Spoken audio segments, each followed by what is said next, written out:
Lakeview. You can own a home today at our Sanyang Seaview Estate. Call us today on 446-4838 or 325-9220. Visit our website on ejinvestments.net. EJ Investments, first in property.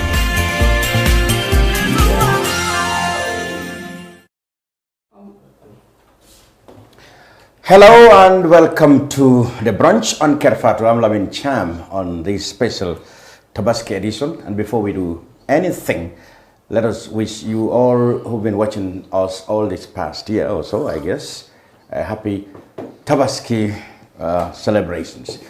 Anyway, you're watching us. This week, we will continue, of course, usually, our review of the press, the week on the review, as well as look at things that have been trending. I'm joined by Sait Matty, who's a lecturer at the University of the Gambia, and Mustafa Dabo of Kerfatu and GPU. Welcome. Thank you. Good.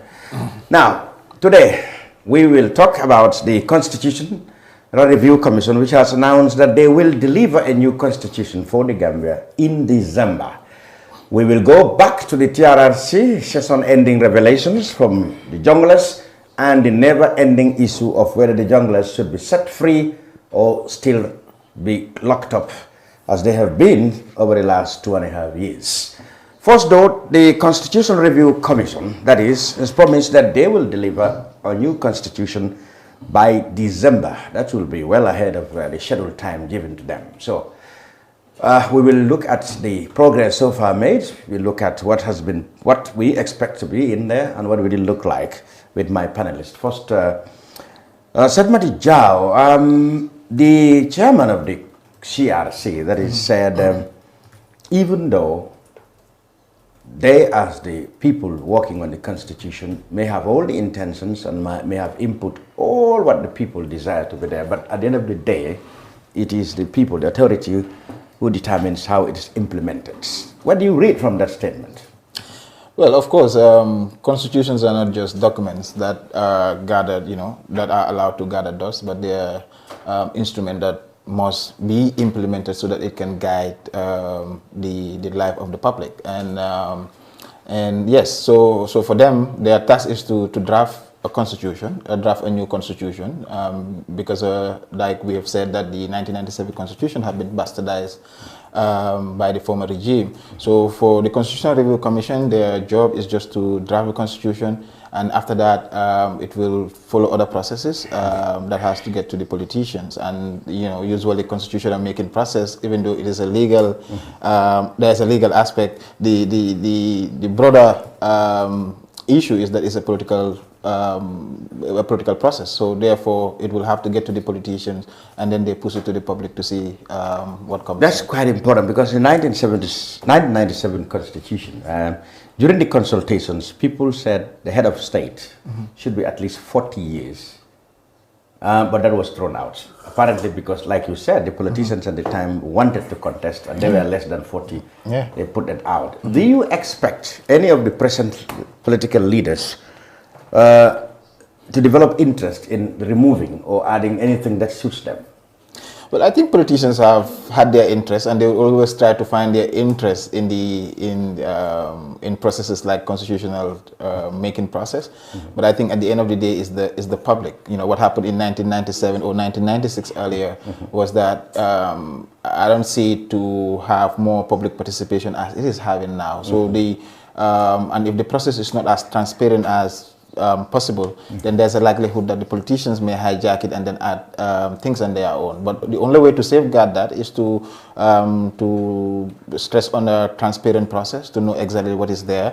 For the Constitutional Review Process Commission also to share with the public what they have in their draft, so that people will know exactly what is there, and so that we can safeguard against people removing things at the last minute, and asking us to vote on things that we do not agree on.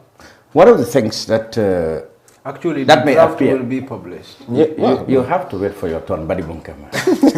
Now, one of the things that may be contentious is the fact that it was popular, I think, during the consultations for the eligibility of a presidential candidate in our elections to be moved, educational background, to be moved a little higher That was suggested in many quarters. Do you think it will be popular when it comes out as a draft? I will wait for the draft to see whether even that is already there, to say whether it is going to be very popular. But like you said, especially around here, it was a very contentious issue. People were debating on that.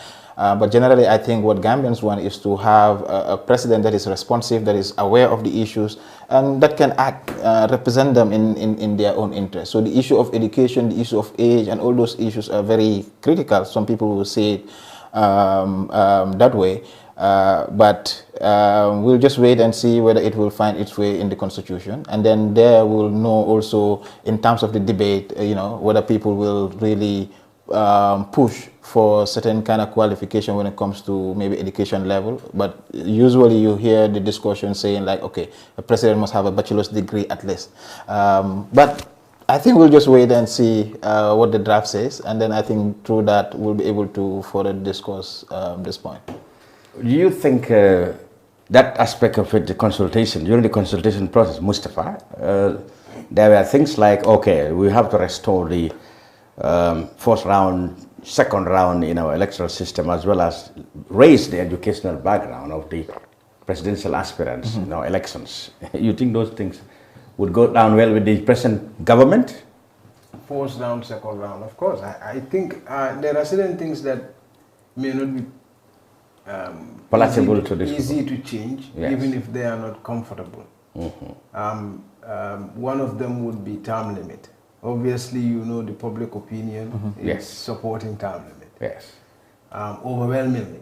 So then nobody can do anything about it. Second round of voting is going to have an overwhelming support, whether or not the president wants that or the opposition wants it. Because either ways, if you look at it, the second round of voting it's not disadvantaging. It's not a disadvantage to any particular group. Any group can still win with or without second round. It depends on what the people, the incumbents think about it, how they perceive it. I know. Yes. The incumbents sometimes it's quite unsettling. But I agree that within the context, yes, especially for Barrow, yes, it will be quite unsettling. Yes. If you look at the that's it. That's what I'm saying. His base right now, the struggle to gain stronger support with all that. Obviously, we know simple majority would have been more ideal. So it's depend on. That's why I say depend on how the incumbents see their chances and what was in the terrain. Yeah, but I agree it's that going to be difficult for him to try to manipulate the I process. think because all of us will know what is in the draft. I agree, of course, that that term limit and the second round is very popular among many Gambians. So nobody can do anything about it. But what about the fact about adjusting the educational background for anybody who is aspiring, or eligibility criteria for that? So I have a problem with that. Me, I'm not very pro. Well, it's good to have papers, a lot of it. But there are those who have a lot of papers, and they may not be a good president. They may not make a good president. But there are those who may not have good papers. They can make good leaders.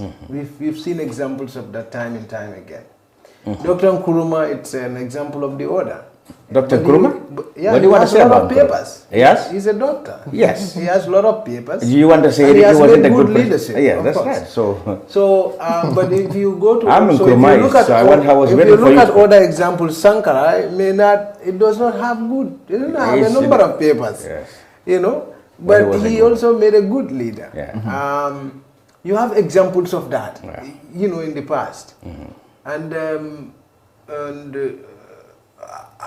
look, even Jawara just had bachelors. He doesn't have masters. Yes. And so, you may not necessarily, Barrow may be secondary school educated, but if he had every opportunity to do what is right. Let's not give him an excuse to say because he's secondary school, so he doesn't know what he's doing. He knew what he's doing, and whatever he does, Jambe is a very smart person. He may have been secondary education, but he was intelligent. He was average. We've seen how Jambe is able to manipulate issues, how he was able to deal with various issues, contentious international issues. And you know, and he was able to excel. There are times when we all think, oh my goodness, this is going to be the end. And he maneuvered tough political waters. Yeah. So high school. So I'm not a big fan of that. So as far as you are concerned, it could be anybody. It could be anybody with or any kind of educational background. I think our safeguard depend on the individual. Our safeguard will rest largely on voters. If voters are educated enough to be able to scrutinize who is best for us based on the issues they tell us, that is the safeguard.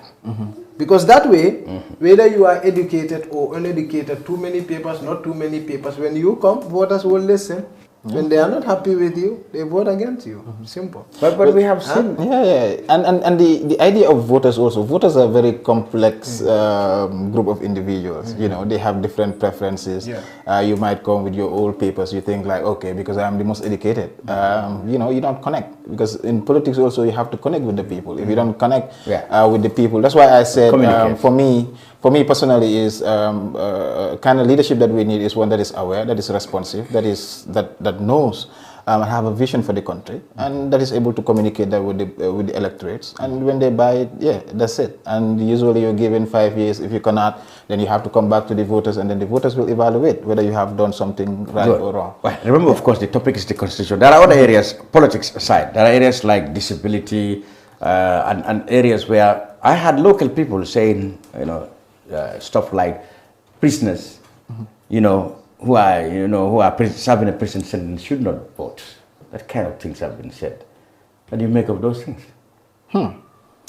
Well, people in the diaspora should now also be, you know, according to the rights to vote. All those things. Yeah, I am not too conversant with the issues of the legal issues when it comes to those in prisons or not. But the issue of diaspora, of course, they're citizens. It shows that, okay, the territory that we currently live in is not too stingent, where it just focuses on the borders around the country, but shows that our people are outside, that continuously and every day they're contributing to the socio-economic development of this country. So therefore, they have every right to be part of the decision-making process. They have the right to contribute to us who one of the reasons why Jammeh was not keen in enfranchising them was he believed most of his critics or opposition live there. Barrow too is not having a good relation with the diaspora people. Do you think he will resist that portion of enfranchising the diaspora? Yeah, diaspora, it's the outside of Gambia version of Salikenda. They don't support presidents. Well, there you go. But Jammeh was not keen on enfranchising for those reasons. But who do they support? But even Barrow is not having a good relation with them. So, you know, when he dragged his feet on enfranchising, I don't think all this different, even Barrow, or like yesterday I saw this, there was this press release. And even Jammeh, they don't understand the role of the diaspora. I think they still maintain those old, you know, during the early 1980s, that the role of the diaspora is just to contribute in the development. They don't factor that. They don't even understand who the diaspora is. They don't understand their constituent, you know, they don't understand all those issues. So they need to first understand who the Gambian diaspora is, how they are contributing in this society.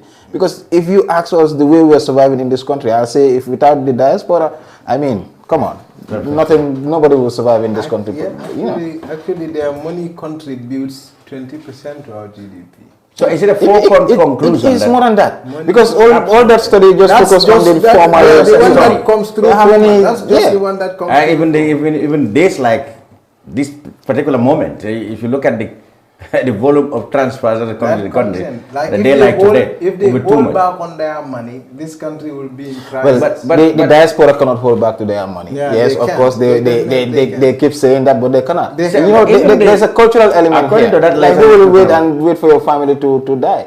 According to that letter, you're talking about, the government itself noticed that they have very influential in political matters, etc., etc. So is it going to be a foregone conclusion that they're going to be given rights to vote this time around? There's no two ways about it.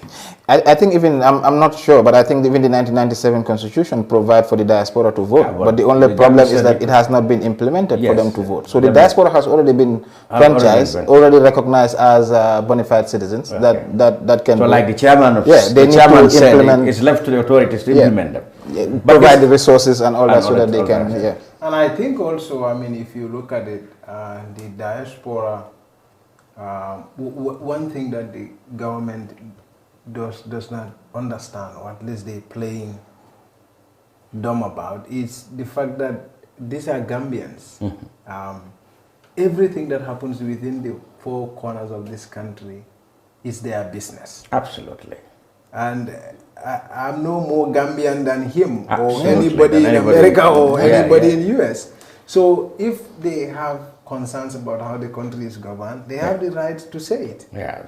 So to categorize them as troublemakers would further distance the governance, those in power, from those who are in the diaspora, and that will create a problem. One thing they would not forgive the Barrow regime, because they believe, and many people recognize, that they played a leading role, quite important role in the removal of Jammeh. I mean, both in terms of campaign against him and enlightening the people about his regime. Not even the money, but the campaigns and the enlightenment. You know, they had more freedom and liberty to expose Jammeh's weaknesses and negative things that more than anybody living in this country. So. Not just the money, but even that has helped a lot to change opinions about Jammeh. So they find it difficult. That's why Barrow is not grateful to them, but in fact trying to classify them as troublemakers. They are not happy with that. I think the diaspora should not think about what Barrow thinks about them. It's not about Barrow or any individual. It's their role and contribution to their country, and I think that is what is important. I think that's where the focus should be. So they don't care what Barrow thinks about whatever this. Because, like, are you telling me that I should stop, engaging in the political discussion of my country because you just disagree with my opinion? No, I would just push that aside and then focus on something that is more important. I think this is where the sad reality comes in, and because if you look at that text, it's the same. It's like the same Jammeh playbook. Yeah. So it takes us back to the old narrative about system change since and stuff like that. I think there should be a... Let's plunge into the letter itself, since Sait Matty already mentioned it. Yeah. You saw the wording. They're concerned that much as they recognize the diaspora as very influential and important part of the government, the people, but they think that sometimes they could be triggering, or they could be elements that can cause trouble back home here. And they said it was good for the ministries or whatever to engage, foreign affairs to engage Gambians. To engage Gambians. The reaction have not been very positive among diasporans. What I saw online is people are condemning this or even rubbishing it. I mean, do they have a point? Who, the government? The State House. It supposedly came from State House. The State House, they have no business in the way people engage in terms of the political affairs of the country. Yes, every Gambian is concerned about the progress of the country. They're also concerned about the peace and security. We must all be concerned about that. But to engage politically, to tell a minister to tell people how to engage, how to behave, I think it's like, you're screwdrive the it's not. Like, it's just me telling me now I cannot engage here. Like, I cannot come before here and then start expressing myself. The government must focus on what they are there for, to provide service, to create that enabling environment for people to... And let the people to survive. And then, because even in society, like the diaspora, yes, they might be influential, but they constantly get, pushed back. Because also what they want is sometimes not in line with also what people want here. So there will always be that pushback. And for democracy, that's the environment for democracy, so that ideas can engage, and at the end, the best idea wins. Yeah. What do you make of the letter that doing the rounds? Yeah, I mean, I think it's sad. I mean, there are more important things to focus on. The diaspora Gambians, the diaspora, people in the diaspora. I mean, sometimes we use terms and it makes us lose focus on the real things. Yeah. Like, for instance, focusing on the uniform instead of the soldier putting on the uniform. Because the soldier putting on the uniform is your brother. Yeah. So it's more or less like this. When you say diaspora, it gives you a term that brings a distant person. Yeah. But in fact, this person you are categorized as is your brother, my brother, everyone's brother. Yeah. You understand? And these are people who send yearly in the country over $245 million. Yeah. You know? And so, I mean, so it's not just, they are partners, they are people who care about this country, who care about the families they have in this country. So is the government afraid of what might come in the future, and what the utterances of the people in the diaspora? What made them think that, you know, something really is worrisome about, you know, people in the diaspora? It's just the politics. It's just the fear. It's just fear. the politics. But because, you know, sometimes, like I said, a government, you should wait. You know, like you're just not so focused on what you want to eat, you know, and forget about exactly what the people are feeling, whether they're hungry or not. So I think for me the biggest fear is the politics. But whether Jammeh or even now, and it's not only in Gambia, we have seen it in many other places. But that's why you need a visionary leader that understand that whether you're a banker, you're a soldier, you're there, you're all part of the broader group or community called Gambia, and therefore every individual counts. It doesn't matter whether you are black, white, green, whatever you are, your ethnicity, social, cultural background. None of that matter. What matters is how much can we contribute for our country to move, also for our own peace and security and our own stability. And I think these are things that are important. So for me, when I see government, you know, pushing later, trying to control, minimize, you know, putting their mouths in things that they have no business in, you know, it kind of frustrates me, you know. And also, I mean, if you see this coming from National Security Council, then you know we have a problem. But the other problem is, like, you know, you cannot just use social media to say, okay, it is only the diaspora that are in social media. How many Gambians are online and they engage? Because the discussion that they're fearful is the social media. You know, that people engage in social media. Yes, I see that there are some elements in social media that needs to be caught, but generally people must engage, because the social media is also a public sphere. It is what people engage in, especially during the dictatorship when the public was not here. Exactly. You know. So the National Security Council is the highest decision-making body of the. And this letter supposedly came from them. This decision to write this letter comes from the National Security Council. Wow. So that's so they are worried about what may be coming. But it's creating insecurity. It's like, for instance, let's look at few things. When people say they are going to protest, when you deny them permit, there is a problem. Yes. When you give them permit, no problem. Yes. Then what? We are not even thinking. Yeah. All so it's a simple thing. It's all just give the them protests we have had, where we had denied them permit, there was a That's where the troubles. Wherever we seek to control, there is a problem. Where we don't seek to control, there is no problem. Why are you controlling them? People, like, if you say democracy, you know, the idea of control should be out. Like it should be just the marketplace of ideas, like Nyang Jai will keep saying, so that ideas can flow, and people are rational human beings. They will go for what makes their life easier. And you know, in politics we say people will always run away from pain. What is going to make their life difficult, they will run away from that. And that's why sometimes when you say educated or not educated, I get confused as well, because people are people. Like you're telling me, like, my mom that hasn't been to school don't know how to decide her own choice. And you know, so sometimes, you know, we need to remove these cleavages that exist between us and just focus on the main issue. Right, so much about the constitution now. Let's turn to the junglers. The issue of the junglers wouldn't go away. We had more chilling revelations from more of the junglers, but then the major thing now that's hitting the headlines and occupying everybody's mind is, should they be released, or should they continue to be kept? I mean, the junglers who, at least the Attorney General said, have come clean on what they have done and confessed to their killings. Should we release them, or should we keep them? What do you make of that? I think that's a very difficult call, depending on also which angle you're looking at it. Generally, from the victim point. What is the view of Sait Matty? Yeah, my view is in terms of the release, I think that since like they have followed the TRRC process, that process needs to continue, and so far the TRRC is allowing people to testify and then also go. But most importantly for me also, what influenced my decision is also looking at the situation where we are. A lot of people are calling for prosecution. For me, I'm fearful. I'm scared that the minute like the justice minister decide to prosecute these people, the case can collapse. We've seen trouble when it comes to NIA 9 and all that. I think the call to recommend for the release, for me, I welcome that. But I also think that there was a need, there's always the need for government to consult with the victims, to consult with the broader population, so that we can avoid some of these issues. Because at the end of the day, a decision must be made, and being at Bar's position or whoever position, you have to make a decision. Yeah. And it might favor one, it might not favor the other, but at some point, every public official is expected to make a decision that will be for the national interest. And whether this is for national interest is also a debatable issue. But I think you are focusing on the viewpoint of the minister, which is the fact that,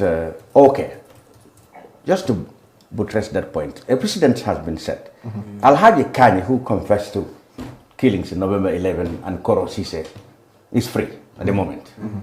Sana Sabali, who confessed to killing soldiers in November 1994, is free. He can go about his business. But even though it must be said that the TRR said they're going to wait for the outcome of recommendations made there. All right. Who was the other perpetrator who's free? Now, what makes the junglers different from these people that they cannot be set free until an amnesty is recommended by the TRR? I think the junglers issue is very recent. If I may not be. What makes them different from Alaji Kani?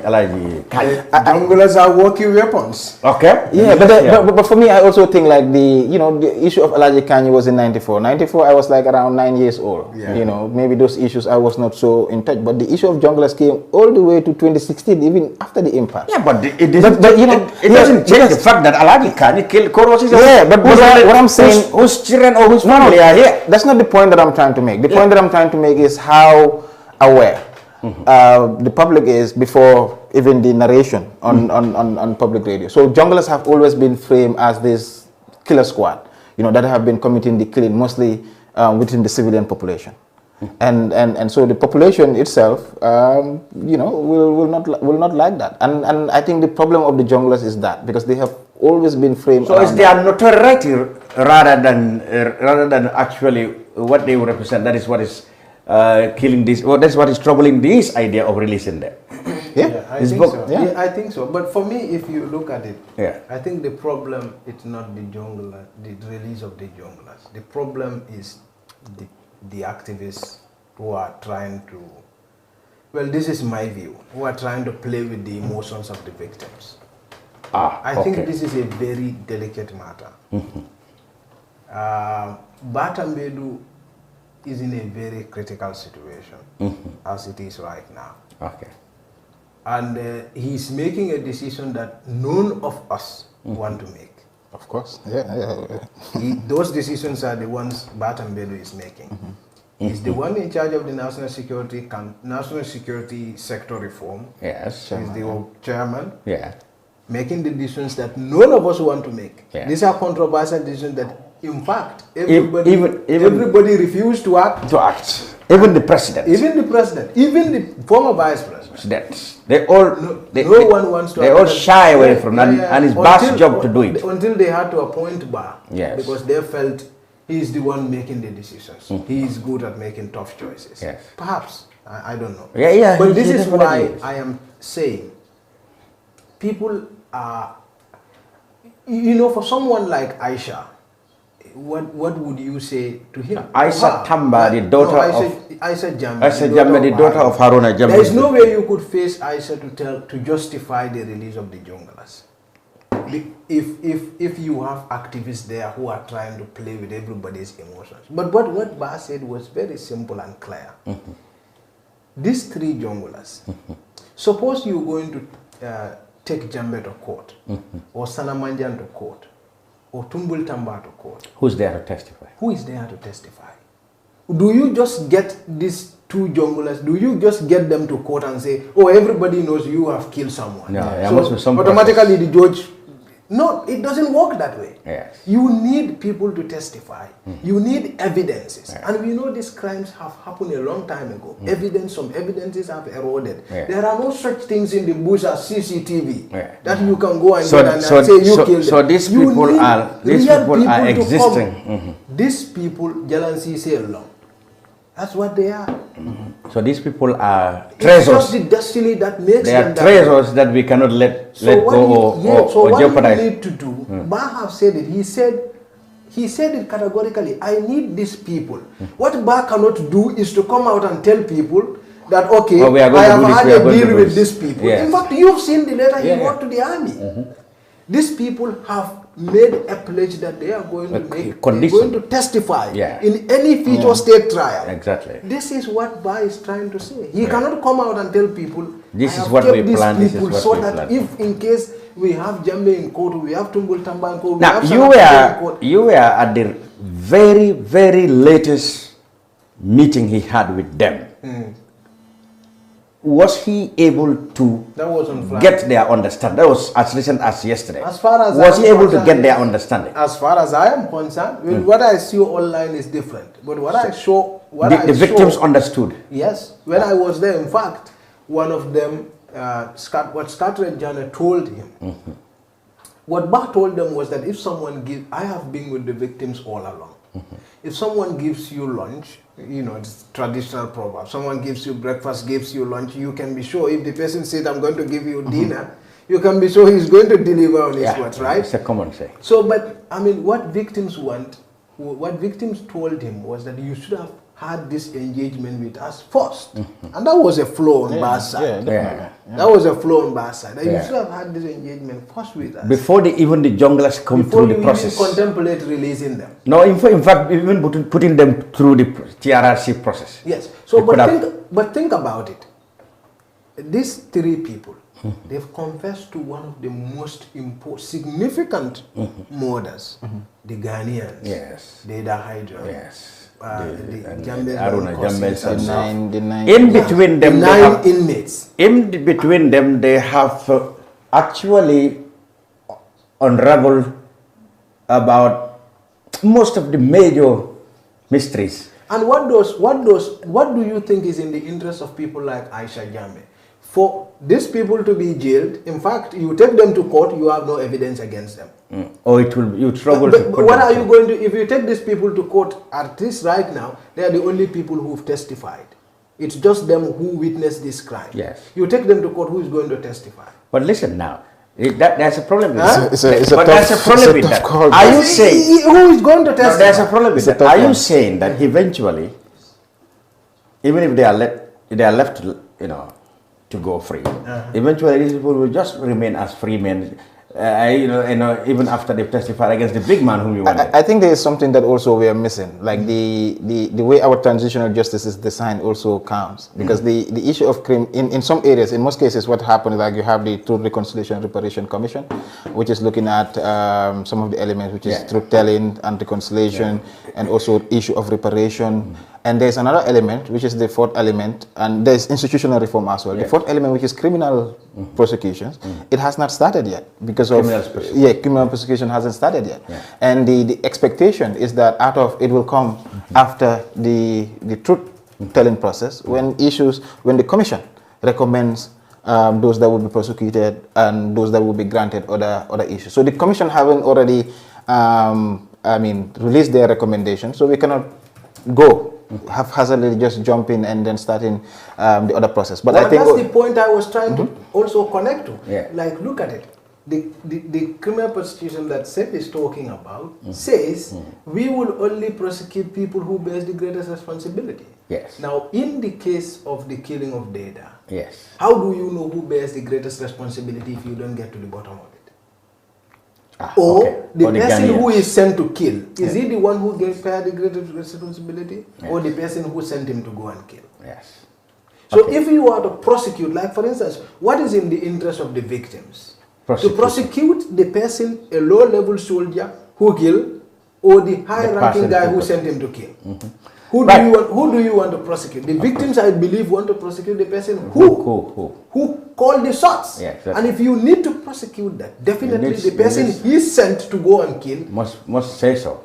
Must say this is the, and if you sentence me to life in jail, you dare come to my prison to ask me to go and testify? Nah, I am already live in prison. Unless there is a deal. Huh? Yeah. This is common sense. But if you have people who are messing up with victims, as far as you are concerned, when you attended the latest meeting that he had with them, and he got their understanding now, despite whatever has been said. Well, it's going to be difficult, but I think so. Now, and I think, what do you think of this other argument? Like perhaps, the government has left the reparation matter too late. Perhaps that is why the victims are really putting up resistance. If they had concentrated on, administering some sort of reparations to the victims, probably it would be easier to get their compliance or their understanding. Because I've seen arguments which are said, so these people are interested more in reconciliation than compensation. I've seen that some victims say that. So what do you make of it? For me, I think, from the onset, we have, I think there's a disconnect. I would say that there's a disconnect between what the public wants or expect, and also the way that the government is going about the issue. Because when you talk about the issue of prosecution, for instance, more than almost 68% of the population, based on our Afrobarometer suggest, survey suggests that, say that despite the outcome of the TRRC, people that have committed human rights violation must be prosecuted. Must be prosecuted. Okay. And that's very clear. But also, in terms of government, because government is implementing, and then you have a lot of other options that you need to jungle, you need to know which one should come first, the issue of timing. There are a lot of decisions that need to be made. Yeah. And people must also understand that transitional justice in this country is very new. We don't even understand population. We don't even understand what this whole entire transitional justice process is. So there's that element of constant education, constant consultation, and also constant transparency so that people will know exactly what the plan is. Because right now people are thinking like the transitional justice, the TRRC, for instance, is focusing more on reconciliation than prosecution, for instance. Yeah. But the TRRC is one element of the broader transitional justice process that we are going through. And it must feed into the elements of criminal prosecution based on recommendation, and even recommendation as to the institutional setup that needs to be put forward. So I think in our decision or in our discussion, we must also capture all this broader context that we are talking about, and understand that our case is very unique.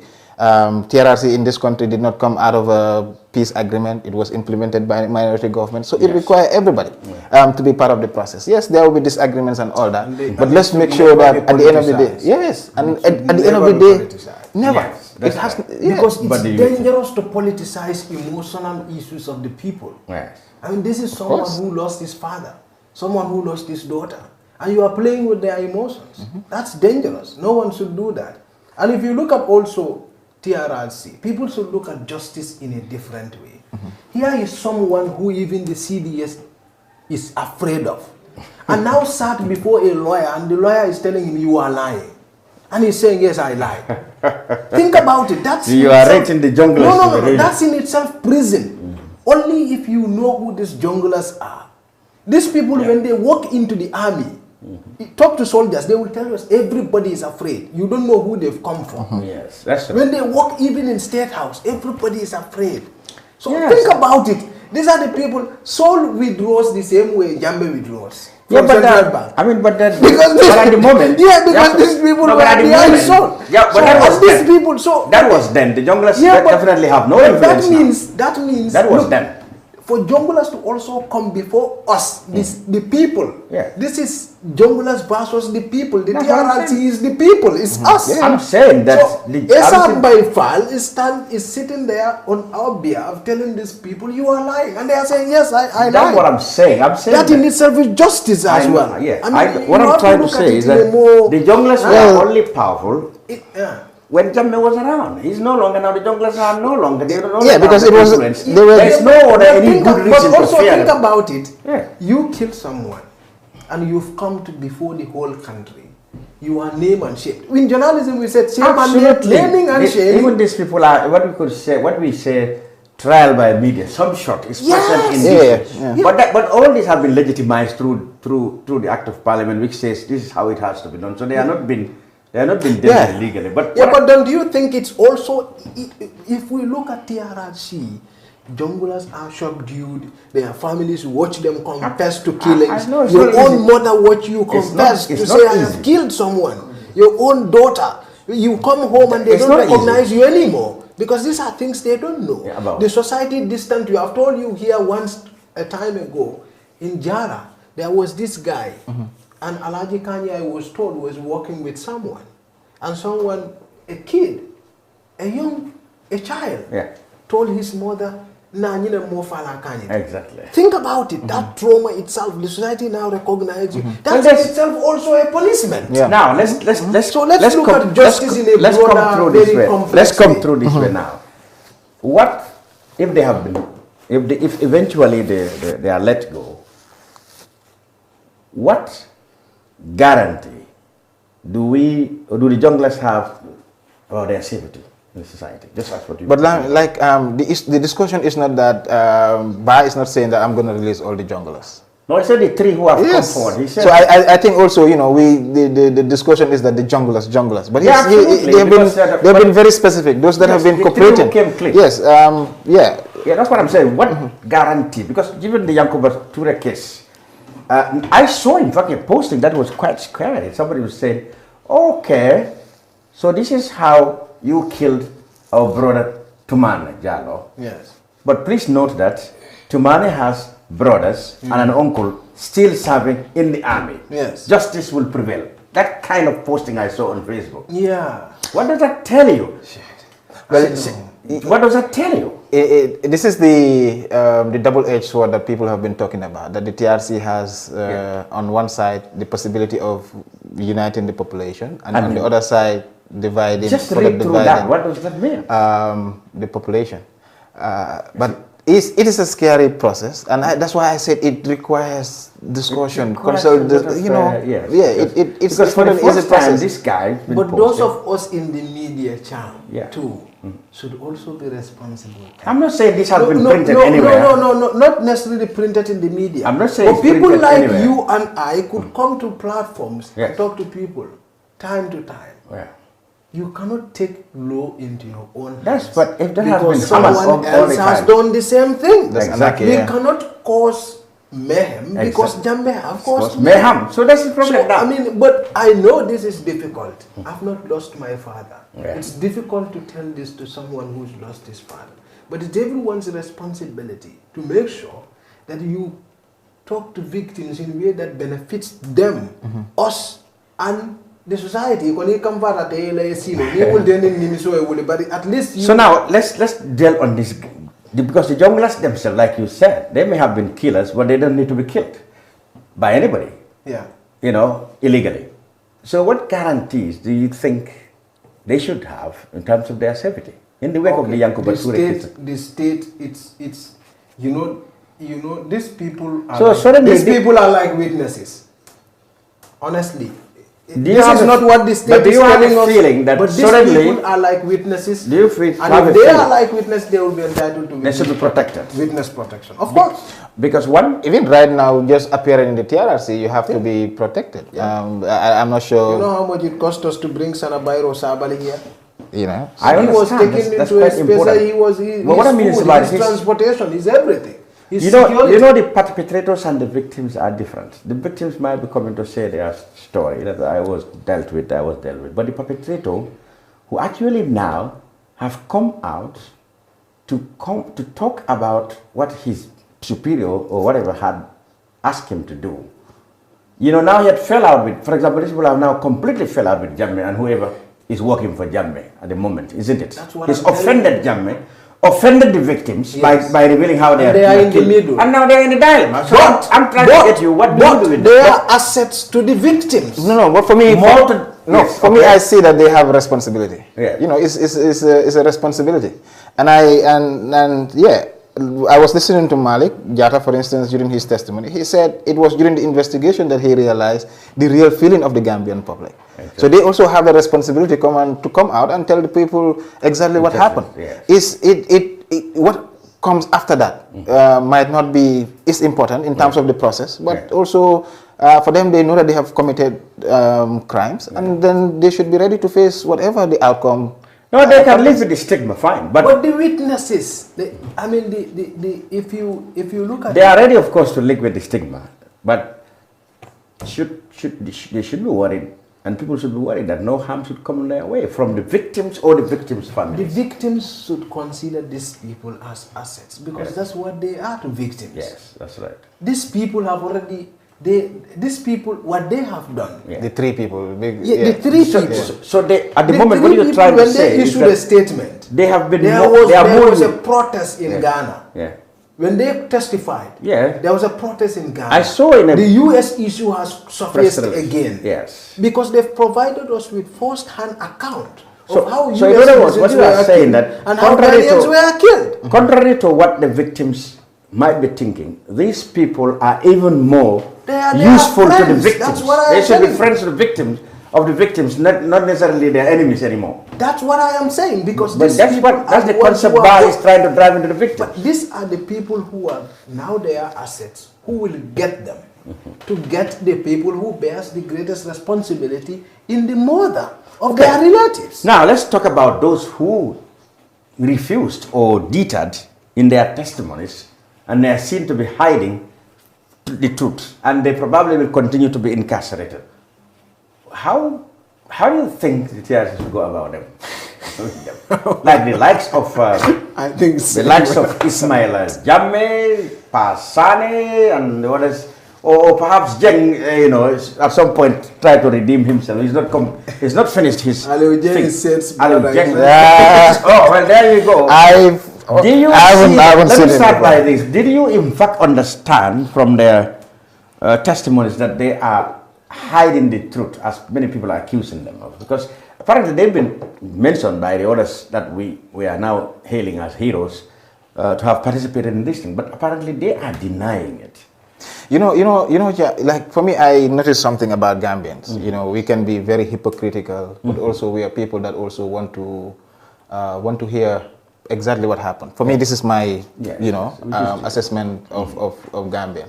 So sometimes, like even when Sana came, before Sana, everybody was saying, Sana evil. After his testimony, he became a hero. Yeah, I wouldn't call him a hero, but not the but like it kind of helped change people's perspective about him personally.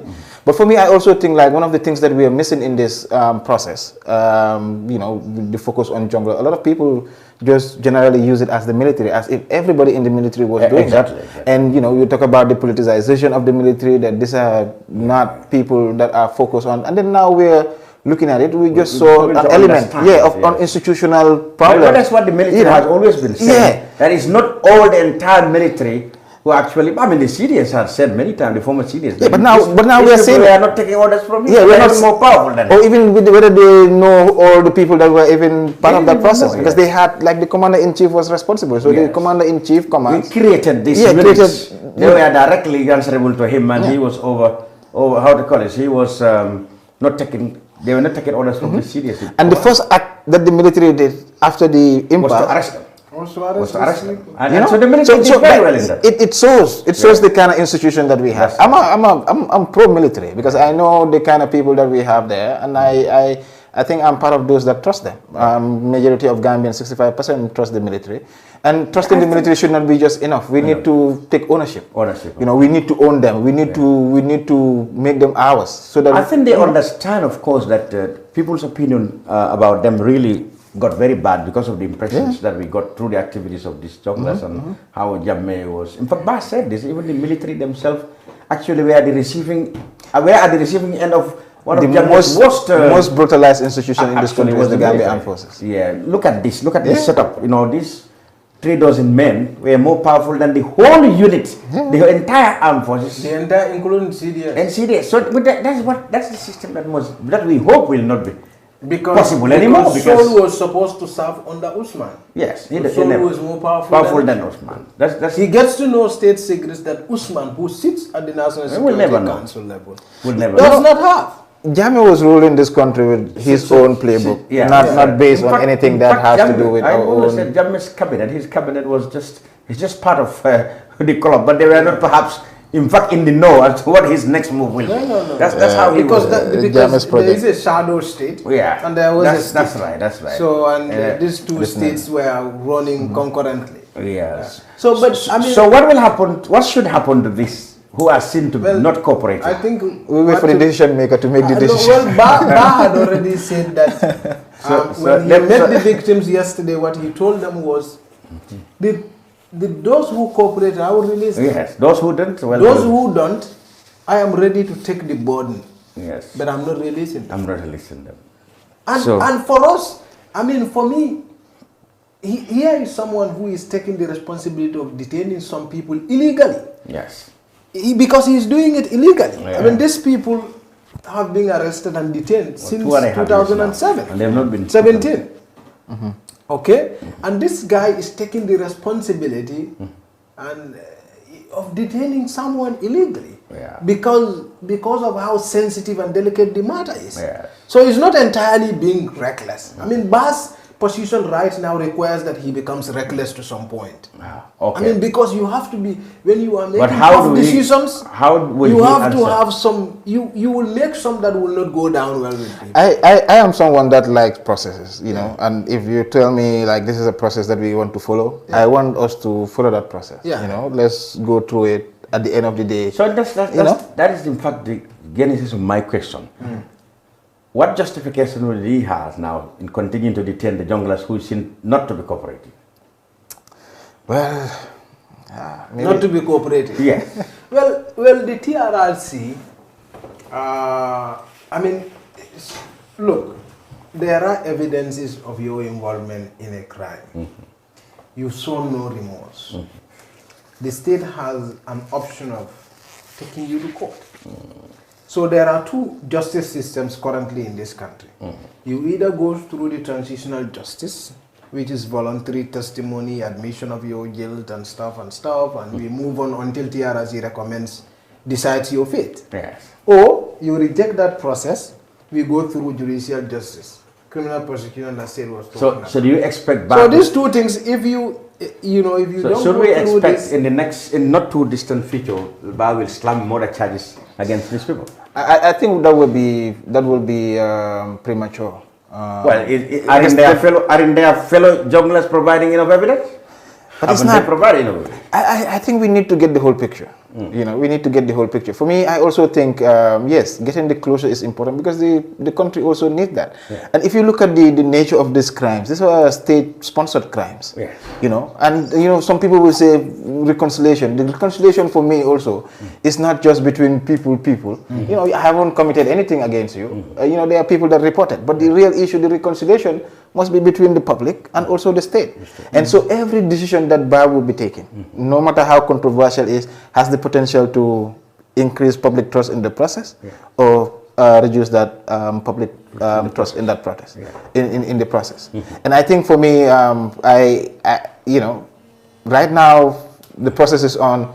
I just want to wait and see what the outcome is, but more so that to advise that we need to be more consultative and they need to be more focused, and let's respect the process as to how it is going. So in fact, more importantly, Ba doesn't have the capacity to do this process now.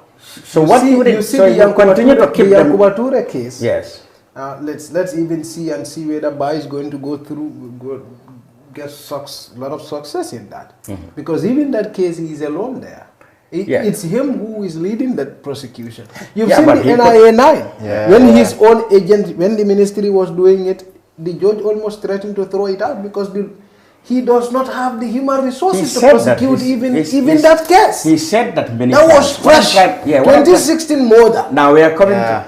He was struggling to prosecute it. He had to hire Finally.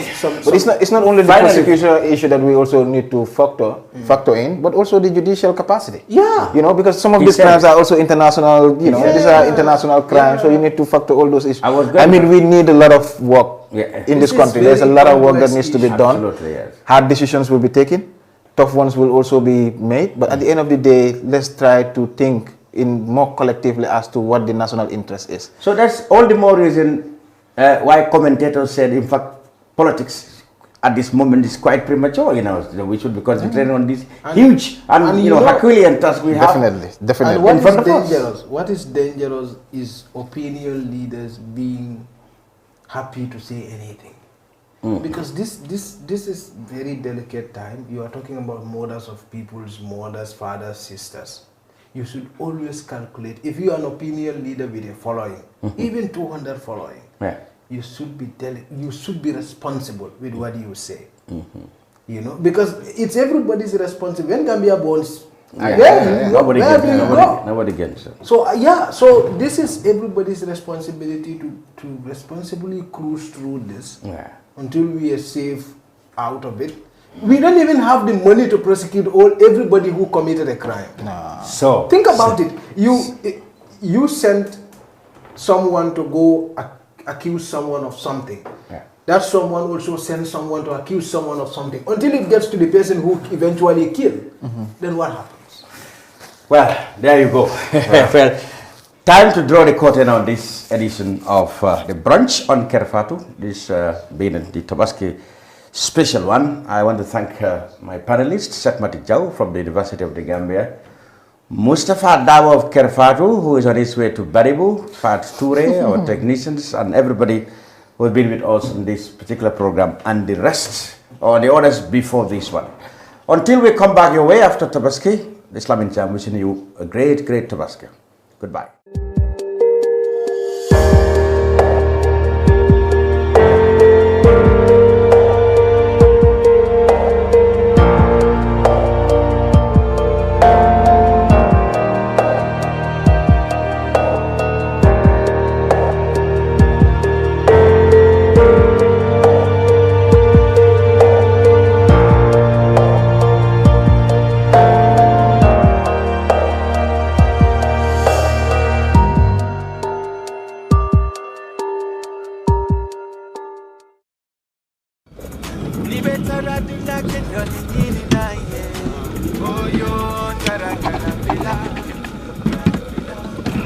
No, ini bara.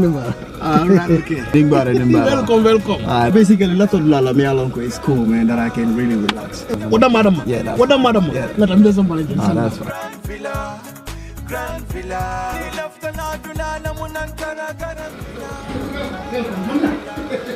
Come just say Grand Villa. That's fine. Slowly. Yes. No. Yeah, actually, a lot of people are basically me alone because they relax. So the two basically are like an training.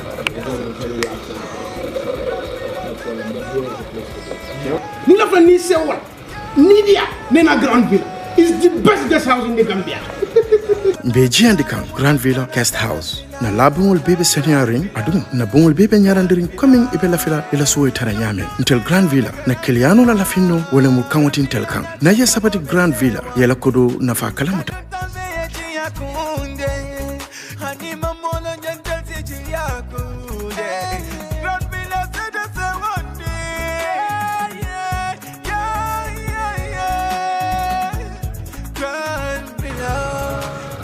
Oh man, this is like a paradise. I know. I so much love this place. Yeah, thank you. Trust me, I love this place. You come to somebody and you're watching one. Yeah. And you want to Gambia. Grand Villa. I tell you. I love this place. Okay. I love this place, man. Oh yeah. Ni leftan na kuo keso sotola futama Oljuntum Paradise Estate mbaya kumandiroke 7527218 wale futan na website auto www.grandvillaguesthouse.com. Grand Villa Guest House. Look guys, you guys got very big rams. I hope you don't get it from where I'm suspecting. Do you think you're the only one who knows where all the good news come from? My son bought me this ram all the way from abroad It's Baluwo. Oh yes, this must be Baluwo. Me too, my daughter just bought one for me. True Baluwo. With Baluwo, everything is possible. This Tabaski, you can buy RAM for your family using the trusted Baluwo. Just log on to the www.baluwo.com website or download the app. You can buy RAM, otherwise foodstuffs such as rice, sugar, cooking oil, and much more for your family this Tabaski. Baluwo, better than sending money.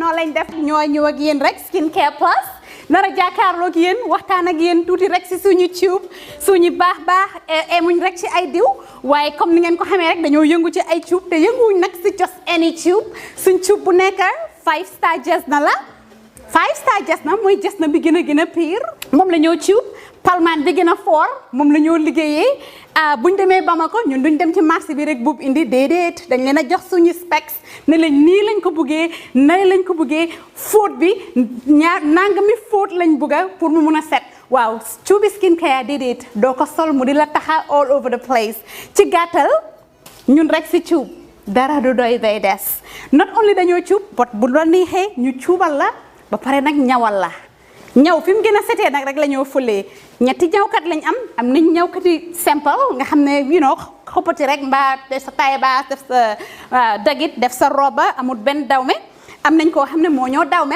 dawme jigéen den am nañ tamit special ñawkat boo xam ne ñawi góor rek la ñoo defal nga bugg sa his and hers muy korité muy tobaski mbaa muy ngénte muy takka mbaa nga bugg rek def sa yëkka bu baax a baax daagul ba ñëw skincare plus ñu dimbali la tànnal la cuub fam gën a baaxee ndax sa yëkka gën a foor lii nga ne lan xoolal bi takka la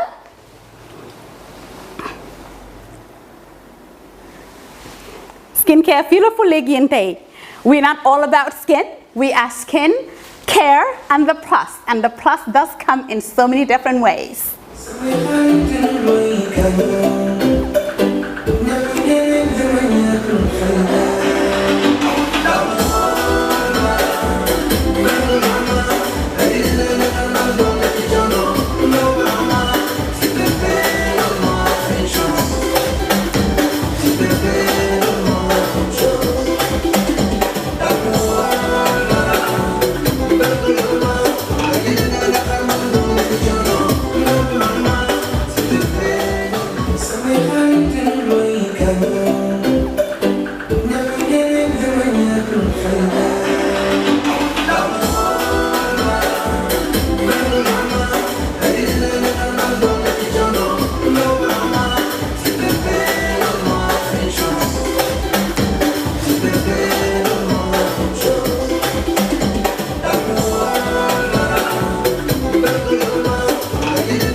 dañ ci bam saf-saf.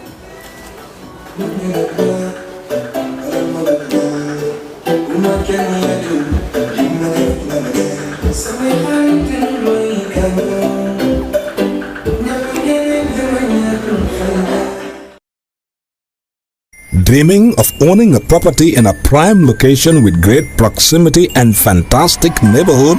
EJ Investments Sanyang Seaview Estate is the best choice you have been waiting for. Our Sanyang Seaview Estate is approximately 15 minutes drive away from the busy hub of Brusubi roundabout and into the heart of nature, where you can have a peaceful and relaxed lifestyle with your family. You can buy a finished 4-bedroom story with 5-year flexible payment plan or a service plot with 2-year payment plan option. With over 300 homes, you will enjoy big tar roads with covered drainage, modern electrification with solar street lights, gated entrance with security post, and a breath-catching experience of our beautiful sea view and lake view. You can own a home today at our Sanyang Seaview Estate. Call us today on 446-4838 or 325-9220. Visit our website on ejinvestments.net.